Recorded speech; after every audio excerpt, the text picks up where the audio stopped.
প্রিয় নবম শ্রেণীর ছাত্রছাত্রীরা, তোমাদের আসন্ন সেকেন্ড ইউনিট টেস্টের কথা মাথায় রেখে আজকের এই ভিডিওতে বাংলার কিছু সাজেস্টিভ প্রশ্ন নিয়ে আলোচনা করছি। 3 এবং 5 নম্বরের প্রশ্নগুলো ভালো মতন পড়ো। এছাড়াও অন্যান্য আমি ভিডিওতে তোমাদের ইতিহাস এবং ভূগোলের সাজেস্টিভ কোশ্চেন নিয়ে আলোচনা করেছি। তোমরা যারা সেই ভিডিওগুলো দেখোনি, এই চ্যানেলের প্লে লিস্টের সাজেশন বলে যে অংশটি রয়েছে সেখানে সমস্ত ভিডিও তোমরা পেয়ে যাবে।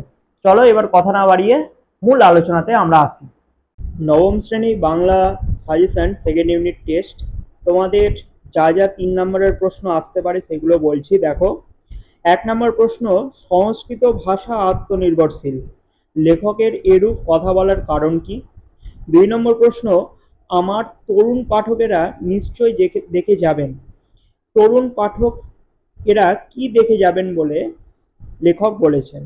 3 নম্বর প্রশ্ন, এ বিদ্রোহ বাঙালি হিন্দুর ভিতরেই সীমাবদ্ধ নয়, এখানে এই বিদ্রোহ বলতে কোন বিদ্রোহের কথা বলা হয়েছে?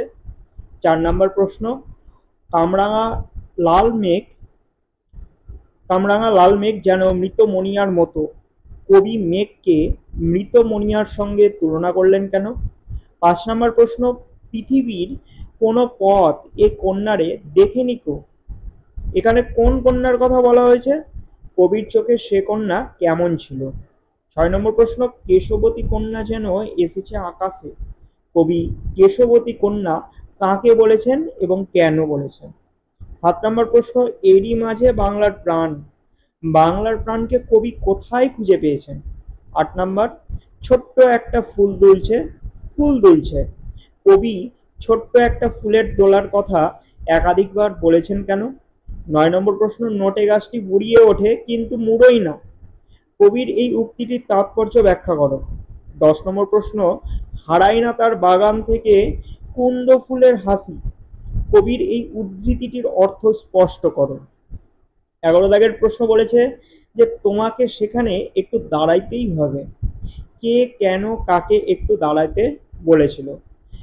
12 নম্বর প্রশ্ন, আগুন জ্বালিলে কাজেই একটু বিলম্ব হইল, আগুন জ্বালাতে কার কেন বিলম্ব হয়েছিল? 13 নম্বর প্রশ্ন, অজ্ঞতা রাধারানী গাইতে গাইতে ফিরিল, রাধারানী কোথায় গিয়েছিল, সে কাঁদতে কাঁদতে ফিরছিল কেন? 14 নম্বর প্রশ্ন, বনফুল তুলিয়া তাহার মালা গাঁথিল, কে কেন বনফুল তুলে মালা গেঁথেছিল?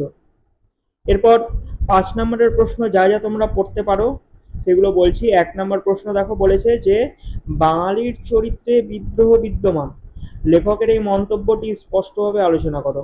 2 নম্বর প্রশ্ন, আকাশে 7টি তারা কবিতা অবলম্বনে কবি জীবনানন্দ দাশের প্রকৃতি প্রীতির পরিচয় দাও।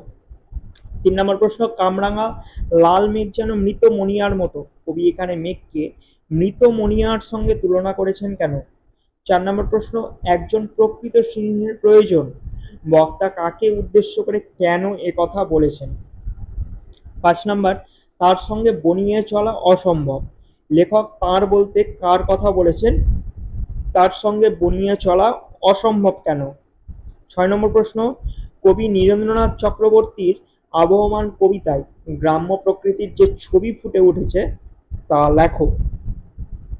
নেক্সট 7 নম্বর প্রশ্ন, মকদ্দমাটি বিধবা হাইকোর্টে হারিল, বিধবাটি কে, মকদ্দমায় হেরে যাওয়ার পরিণতি কি হয়েছিল? 8 নম্বর প্রশ্ন, রাধারানী কাহিনীটিতে তৎকালীন সমাজ জীবনের যে চিত্র ফুটে উঠেছে তা বিবৃত করো।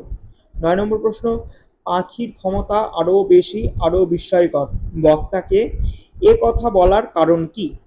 10 নম্বর প্রশ্ন এবং লাস্ট প্রশ্ন তোমাদের, কারভাস যে এখন সাধারণ টাকের থেকে নিজেকে আলাদা রাখতে চায় তার স্পষ্ট প্রমাণ আজকে পেলাম, বক্তা কারভাসকে উক্ত বিষয়টির প্রমাণ কিভাবে পেয়েছিলেন তা বিব্রত করো।